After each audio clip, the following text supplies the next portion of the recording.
All right, what's up, guys? This is Coach Washi, Port Angeles football. This is video number 2 in our 2020-2021 offensive system series. Right now, we're talking about tempo and huddle procedures. We're going to dive right into it.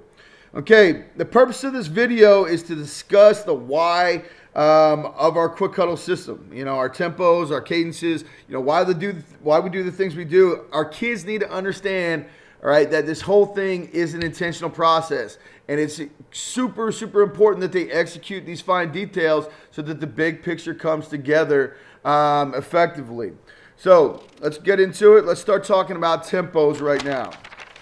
All right, at the beginning of the year, we're talking our non-league schedule. All right, our non-league schedule at the beginning of the year. All right, we're going to execute 3 different tempos on offense. Our base tempo, right, is the first one we'll talk about. In our base tempo, the center will call the huddle before each and every play. You know, it's his job. Like, he's got to be a dude. He's got to find locate the official, find the ball, and he's going to set that huddle. All right, he's going to set that huddle about 7 yards away from the line of scrimmage. Okay, he's going to set the huddle 7 yards away from the line of scrimmage. Sorry.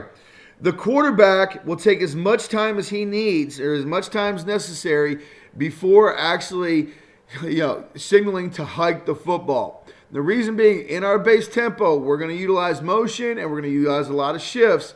All right, so he needs the time to do those things. All right, so as long as he doesn't see that hand go up in the air, he's got as much time as he needs to execute that. That's our base tempo. Center finds the football. He's going 7 yards away. He's calling his huddle, and then once that huddle is broken, everybody can go ahead. And like I said, the quarterback will have as much time as he needs before going through his cadence. Our lazy tempo is very similar to our base. The big thing here is that in our lazy tempo, we're trying to take as much time off the clock as possible. So, we're still going to huddle up. We're still going to huddle up. Everything else stays the same, except when we get to the line of scrimmage, right, he will not start the ready, set, go portion of his cadence until he sees, all right, that back official put his hand in the air, signaling, right, that the play clock is about to run out. Right, we're trying to take as much time off the clock as possible. In our 2-minute tempo, okay, our 2-minute tempo, all right, our 2-minute tempo is a no huddle tempo. All right, when the ball is set by the official, all right, we will always align in our base green formation. All right, base green formation. From there, we will signal the play call in from the sideline, okay, using that whatever system that we're using that week, whether it's hand signals or the posters from the sidelines. All right, and that will let the kids know, all right, what play is associated with their wristband. Okay. For example, if it's orange 7, they'll look at the orange column, they'll go down, find the 7th play, or whatever numbers associated with that 7th play, all right, and that is the play that they'll run. We can incorporate some shifts into this if we deem that we have a lot of time. Hey, if we're just trying to pick up the pace a little bit, we can still go ahead and use like a green stick and shift that line over to the other side. However, during our 2-minute tempo, to keep things as simple as possible, we only utilize 3 formations. Green stick if we have time to shift, and saw if we have time to shift as well. All right? Once again, we're limited on time. We got to condense things as much as possible in order to go fast. So we utilize those 3 formations. If it is green stick or if it is saw, we will have to shift to those at the line of scrimmage, all right, which requires more time. At the end of when I say the end of the year, once we're out of our non-league play or all our non-league games are over, then we'll go ahead and we'll add in our fire tempo. Our fire tempo is designed to not allow the defense the opportunity to adjust to our unbalanced formations. There's one thing when you run an unbalanced system like this, a defense can simply slide one way or they can slide the next way unless you're utilizing tempo to make sure that they don't have the time to do that. So our fire tempo is designed to catch them in the process of making those adjustments, or to not give them time in the first place to do that. Okay.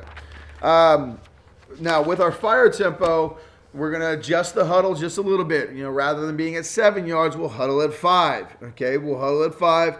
And then once once the quarterback breaks the huddle, we are sprinting to the line of scrimmage, and the goal is to get that ball off within 2 seconds of breaking the huddle. We cannot have any shifts, cannot have any motions during this time. Just to give you a couple of examples of what this looks like, I've got some Redmond and Liberty Hill film to give you a little bit better of an idea. Okay, so here we are. You can see that center has broken, the center is always the first person released in our huddle procedure. The center, for us, it's the center and our X receiver. He's there. That ball is set. Once the quarterback is signaling, or once the quarterback has given the play, he'll say ready. All right, everybody turns around. They clap their hands and say hard. All right, and then they are sprinting to the line. Okay. Once they're on the line of scrimmage, quarterback takes a quick look left, quick look right, and then he's snapping the ball. It all happens within 2 seconds. Check it out. Pop to it. They're there, and they're down.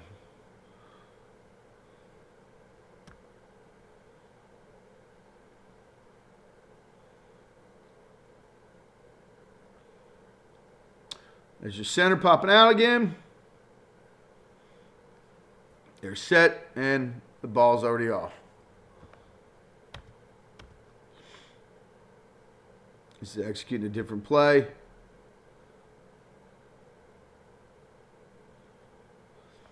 In our fire tempo, this is another situation where we really need to make sure that we're keeping things as simple as possible. Utilizing either our green and white formations, the possibility of adding split and wide, or maybe saw in there as well. But you can't get it can't keep it too complicated, or else it slows the whole thing down. All right, here's us at Redmond last year. Utilizing the same thing.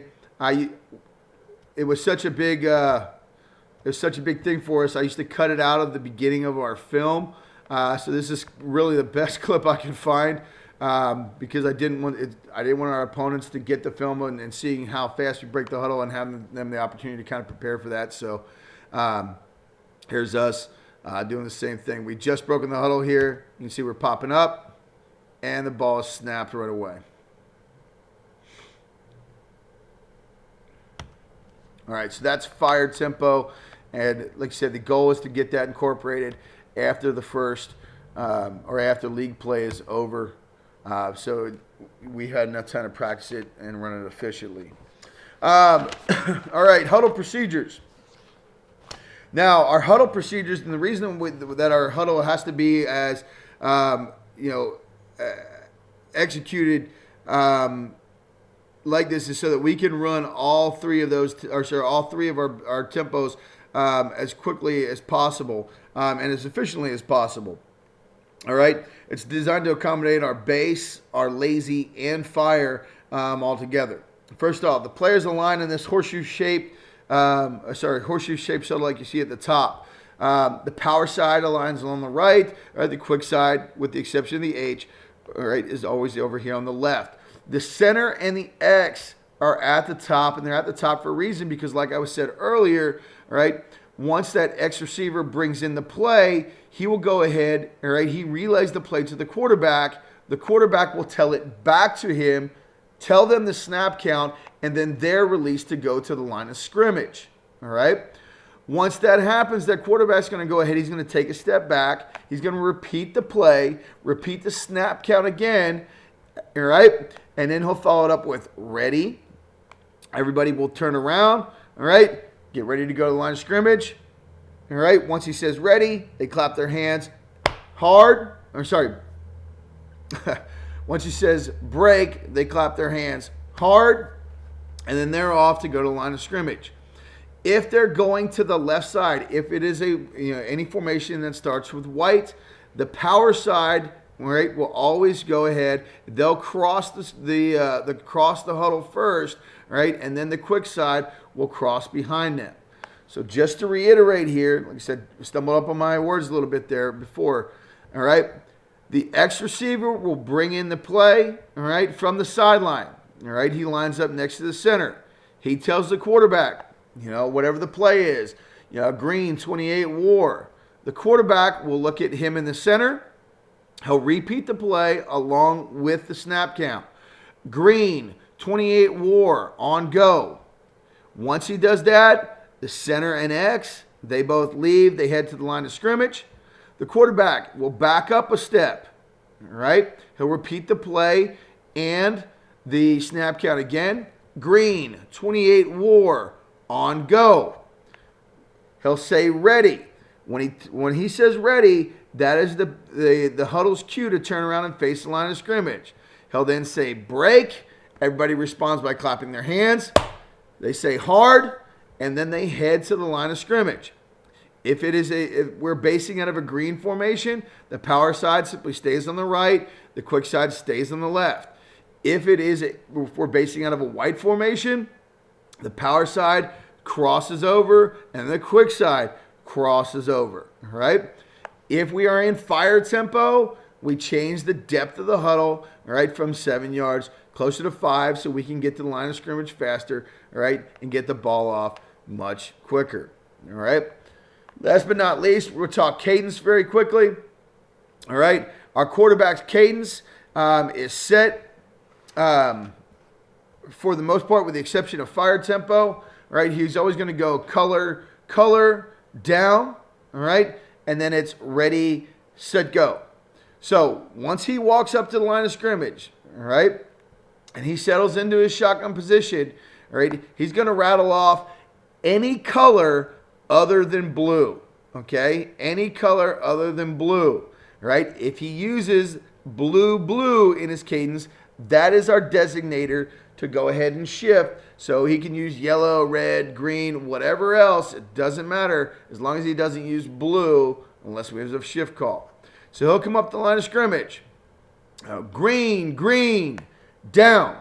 When he says down, that is our cue for all of our linemen to put their hands in the ground in a 3-point stance. From there, it's a brief pause, and then it's ready, set, go. All right, and we're off to the races.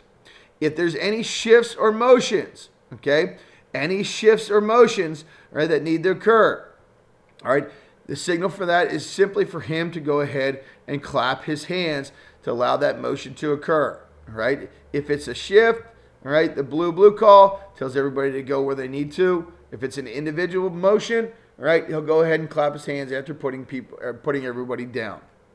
All right, that pretty much wraps it up, and we'll move on to formations here next.